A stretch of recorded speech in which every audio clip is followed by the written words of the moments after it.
Hi, my name is Asra. I am the head chef of the Tbilisi Hills Restaurant.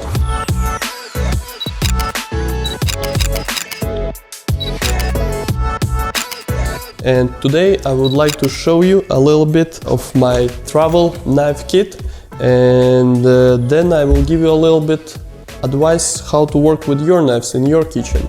So we start with the basic, this called chef knife. It's practically using for everything, for meat, for fish, for vegetables. Of course we wash them every time. After that we got a little fillet knife, what we can use for the fish or the meat either. I got story with this knife. 7 years ago I was working in Riga in a restaurant Vincent, and we was quite busy. I was doing some stuff, and then I put my knife on the cutting board, and next to it was a little towel, you know, and then in one moment I grabbed the towel and my knife jumped and it turned and it hit me right in the hand. So it cut my vein and my blood would start to, you know, like running out in Chinese movie. I was like, alrighty then.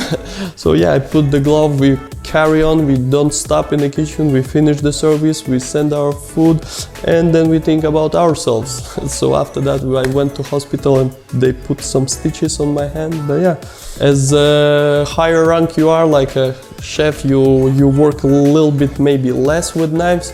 But as a chef de partie or some other cooks, you always work with knives, you know, and you always cut yourself, you burn yourself. It's like every day is a little story. This one, it used to be a bread knife actually, but now I work with the whetstone. It's a sharpening stone where you can carry on to sharpen your knives. After that, we got a little knife. Either it's as well comfortable working with the vegetables, with some fish, and it's really sharp. A lot of scars he left on my fingers, you know.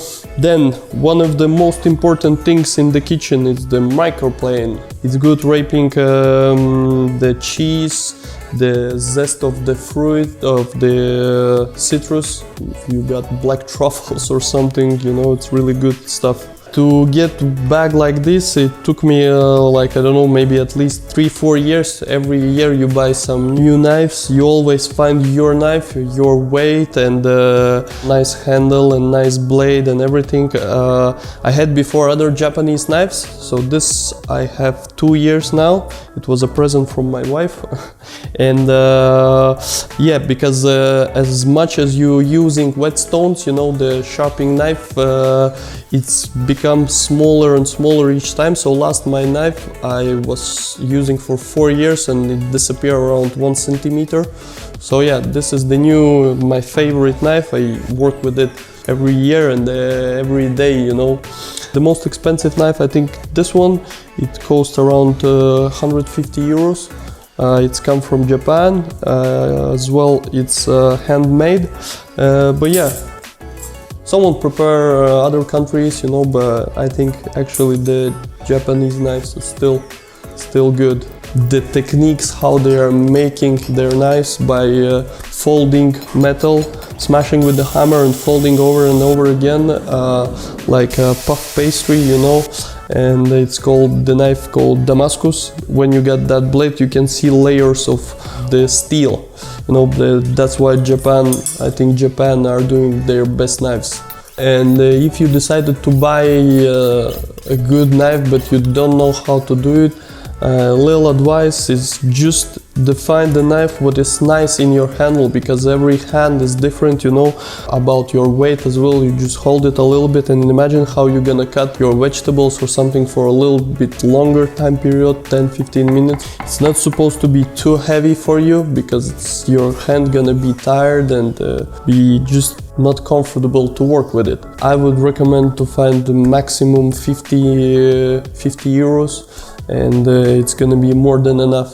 You just keep your knives not with other stuff like spoons and forks and everything. Just buy a little box where you keep only your knife, and then they will stay longer sharp, and for a longer time period you just gonna work with them. So yeah, now I would like to show you a little advices how to work with your knives.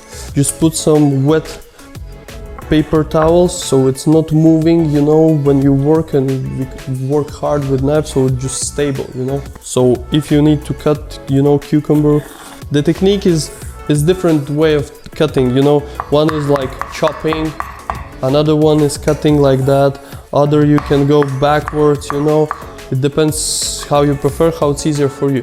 The most easiest way to work is like just classic technique, up and down, up and down, up and down, and then you just don't rush, start slowly, you know, little by little. You put your back two fingers, you hold your cucumber, 3 of them you put here, your fingers is like this position, and then you just work. Don't rush, not too fast. After you increase your speed and then go faster, faster, faster. Another I saw, like a lot of home cookers don't know how to chop their herbs, you know. The easiest way is just take your herbs, roll it in like a little cigar, hold with your fingers, and then just go. The thing is about the herbs, when you cut them, you need to be a really, really sharp knife, because if your knife is not that sharp, you start to crush, you know, like crushing the herbs, and all the juice and all the flavors is coming out. So you need a quite sharp knife, and then you just chop once or twice and that's it. Always make sure your hands are dry, it's not fat with some oil or something. So you hold your knife stable, your fingers, like I said, it's dry and clean, your cutting board is everything nice and clean, and then you just work, and just increase your speed, increase the quality. So yeah, the best way how to sharpen your knife is using the whetstone, and afterwards you're using your steel. To using that you need to have some skills or some patience, because you start slowly, little by little, don't hurt yourself. But like I said, it's important to have sharp knives. You can use at least this one, you sharpen your knife and work with them. So yeah, that's it. Thanks for watching. Waiting you in our restaurant, Tbilisi Hills, and keep your knife sharp.